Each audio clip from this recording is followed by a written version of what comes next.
Good morning, everybody. My name's Jim Sens, and I'm down here at the Caddis Fly this morning. We're going to tie up some flies for you today. Right now we're probably going to start with this little Foxee Dog variant that I tied up for winter steelhead, since that season is coming, and with all the fun fires and smoke and heat and whatever else is going on in the world, I'm really looking forward to some wintertime fishing right now.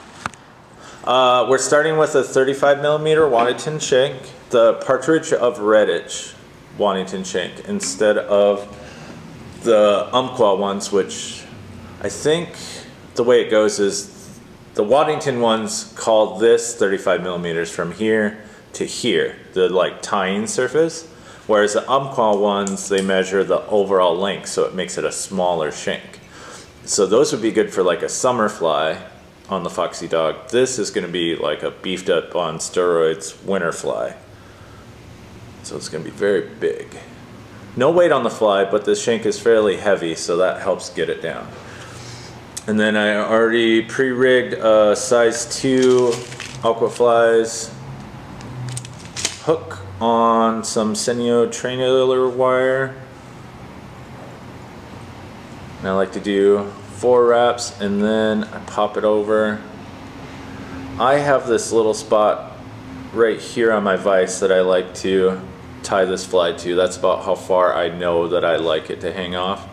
Then I just tie back to where I initially stopped. Crank this all the way down.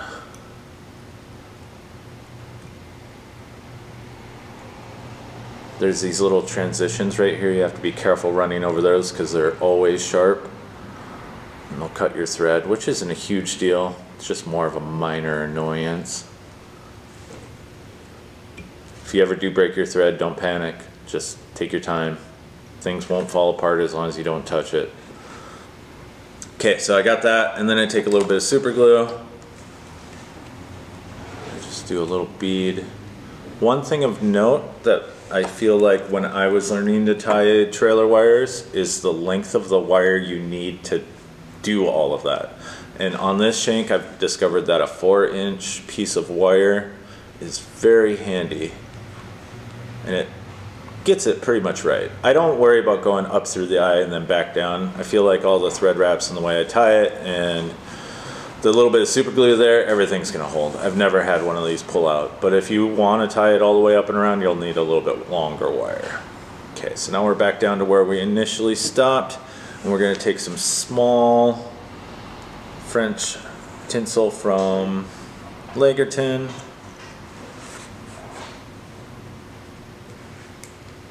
And spool tenders for these are awesome, and I don't have one on this, so give me one sec. I have to try to cram it back in the little hole.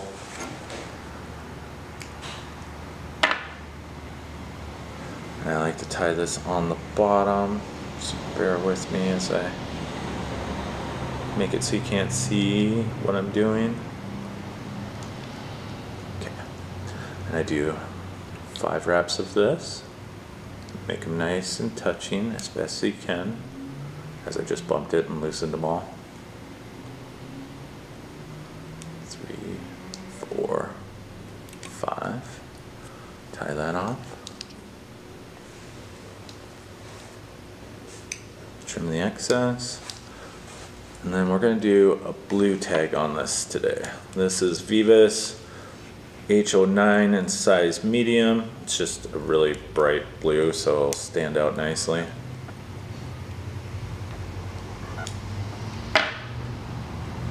And usually the part that is underneath the little capture thing gets all messed up, and I just trim that off to get it out of the way. Tie that right to there.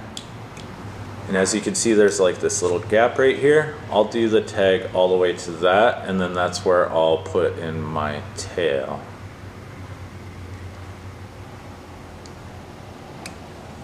Just like that. Trim that off.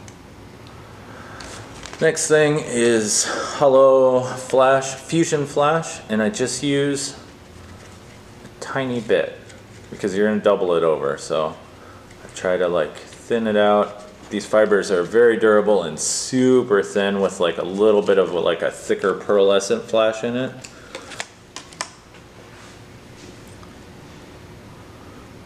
I don't worry about the length right now because I'll just trim it to where I want it.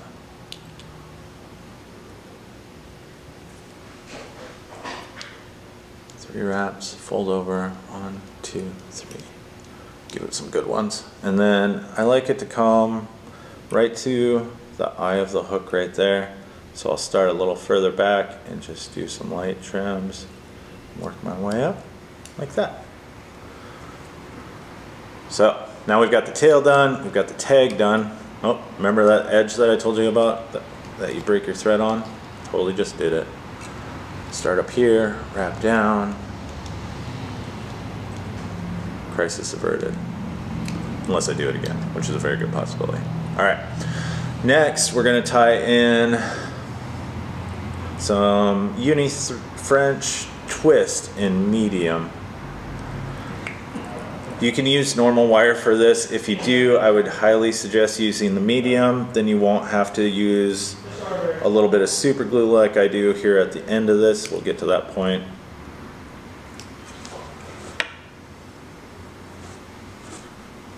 I just tie this in right there. Oh, you go under.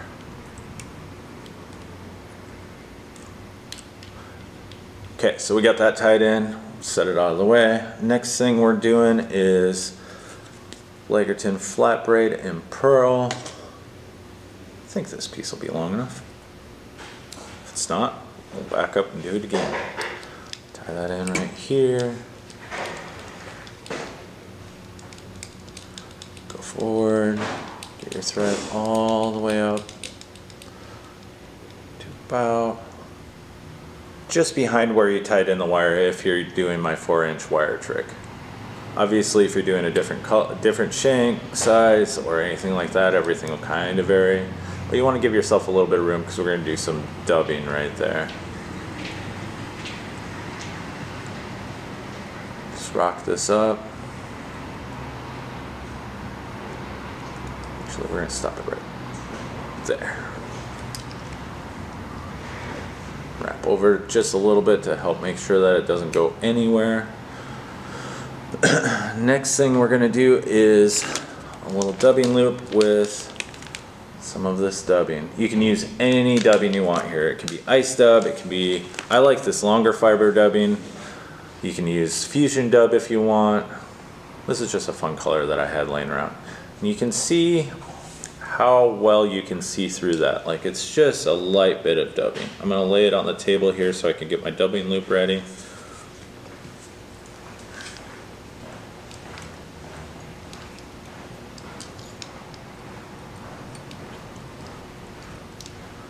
Okay, dubbing loop ready. And then I have an OPST dubbing spinner right here. I found that I really enjoy the OPST one. Portland Fly Shop also makes a dubbing spinner that's pretty awesome. Loon makes one that's really good too. I just like the weight of this one. It's just the one that I learned how to do these on, so I've just gotten used to it.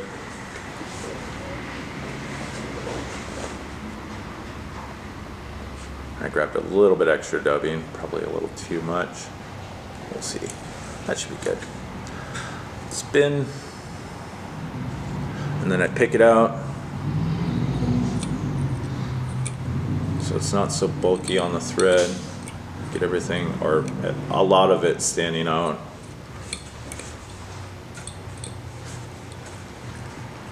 Like so. I'm gonna just pinch it back, and usually when I'm doing this I can get a bunch of the loose fibers out as well. Just let them fall onto my bench or my vise. I don't do super tight turns on this. It's like loosely in front of it. I don't pack it on there.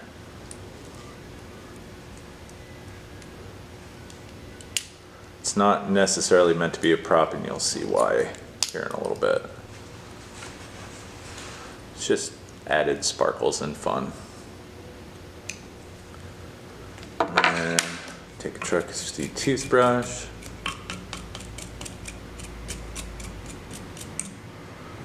Perfect.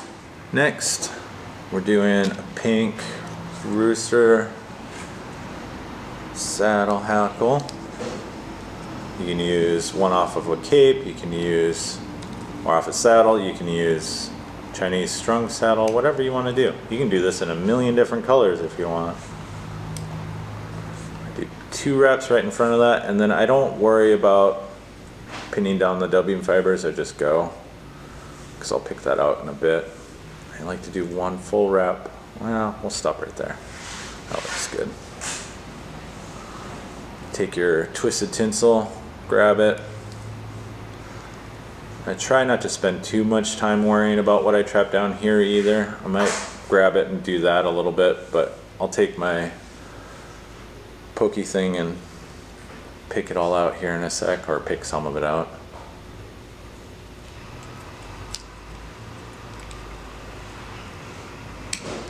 You've got things going everywhere, just take your fingers, grab them, pin them all back. Not a big deal. All right, now we just go through, just grab some of it and pick it out. Not a big deal. I try to pay attention to how it's laying a little bit, but as it gets fished, everything will kind of find its home too.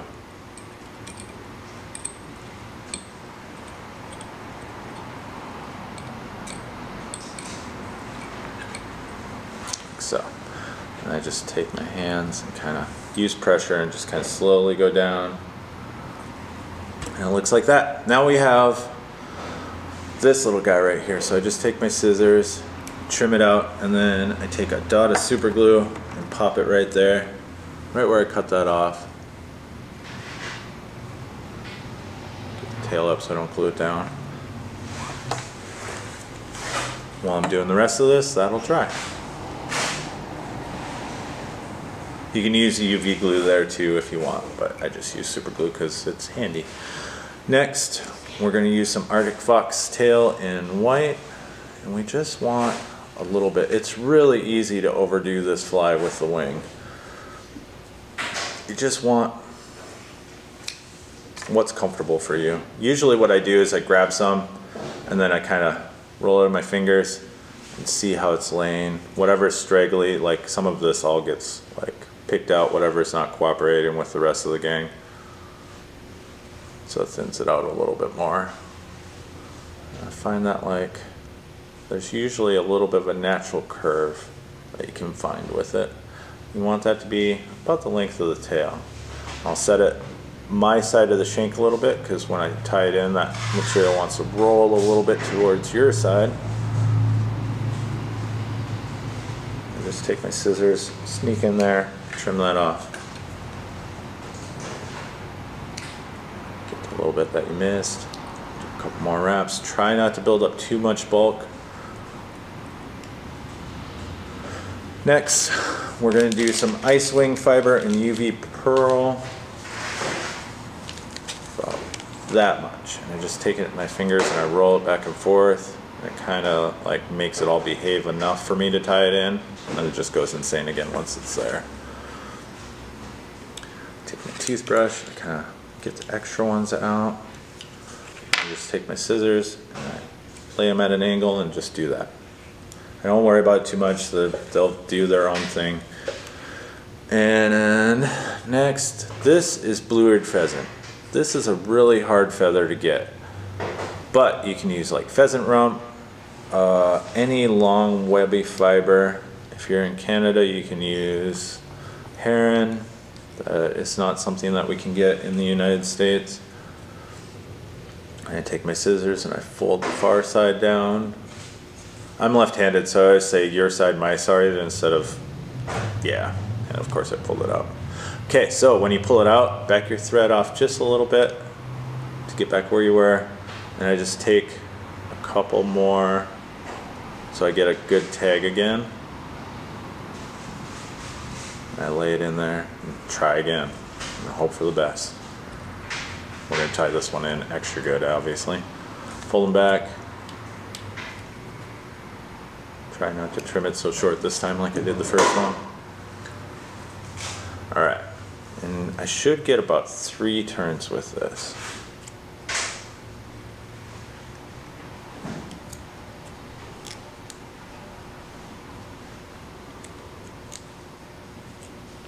Perfect.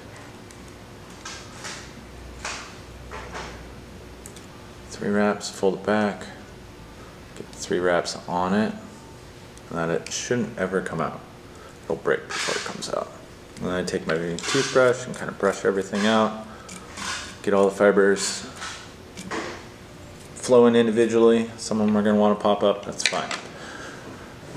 Next is going to be this is Marble Fox, Pro Fisher's Marble Fox in pink.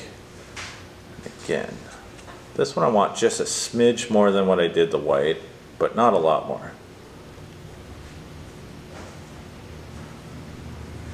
I wish I could tell you 50 fibers, but that isn't a thing. It's just whatever you want to do.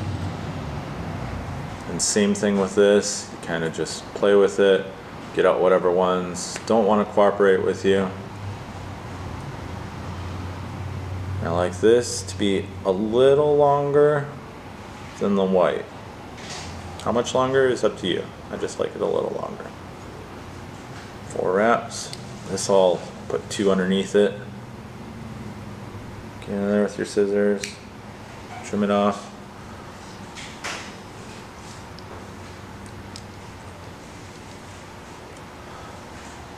And then we've got angel hair in electric pink. Same drill as the last friberry stuff we did. I just grab a clump of it, kind of roll it in my fingers, twist it up. Don't need to overdo this stuff. It's really delicate anyway.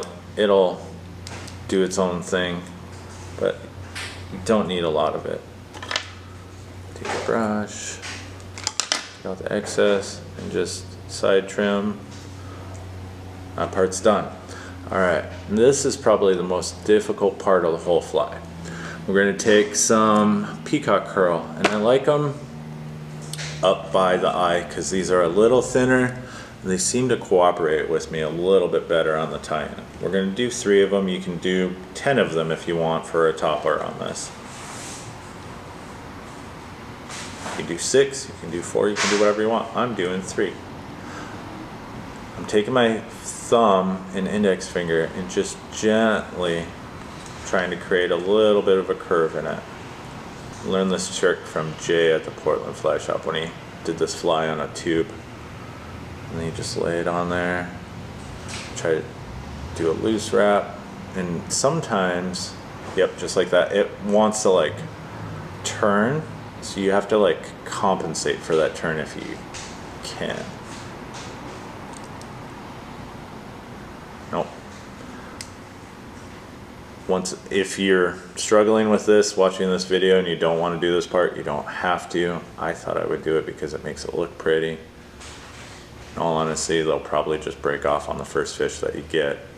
But there's one. Sorry, my fingers are all in the way. We've got 2 more of these to do. Same drill. Just roll your finger on it gently. The tips are really delicate. If they break off, it's not a big deal. Just tie it in or grab another one.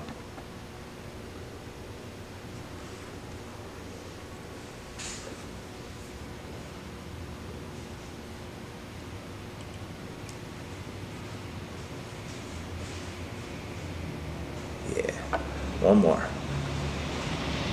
This is going exceptionally well. I'm sure now that I just said that, something's going to go horribly wrong.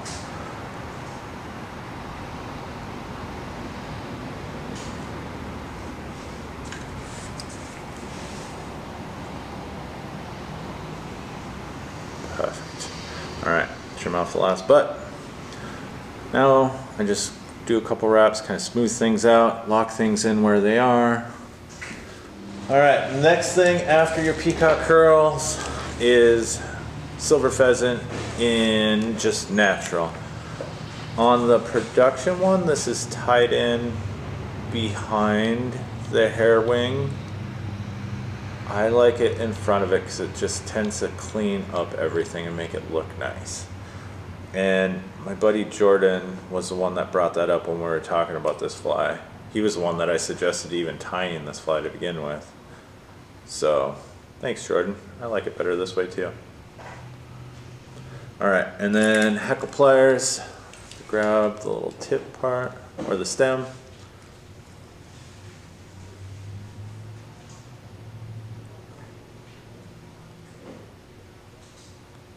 And just mainly 3 wraps is what you're going to get out of it. That's about what you want out of it. Trim that off.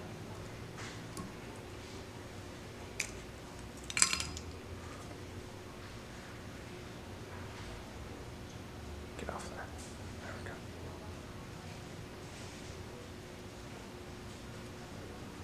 go. Alright, before you do anything, whip finish. And then we're going to brush this out.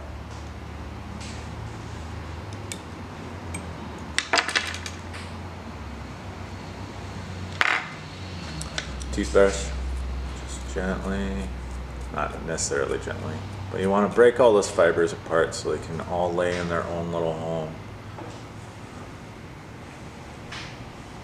Like so. And then finish the fly off. I use a little bit of whatever your favorite UV glue is. Put it on the end of my bodkin. Just throw a little bit on there to keep it in place. Keep your thread wraps sealed. Make the head nice and shiny.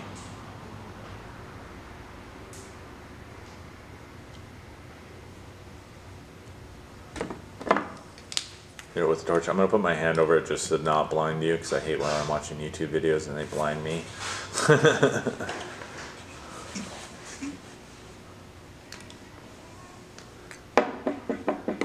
And then take my brush it out again. Spend a little time just playing with your fly, looking at it, admiring what you just spent 20 minutes of your life tying. Then you take it off the vise and hopefully go catch a fish on it. I hope you guys have a great day. Thanks, Jim. That was awesome. Yeah.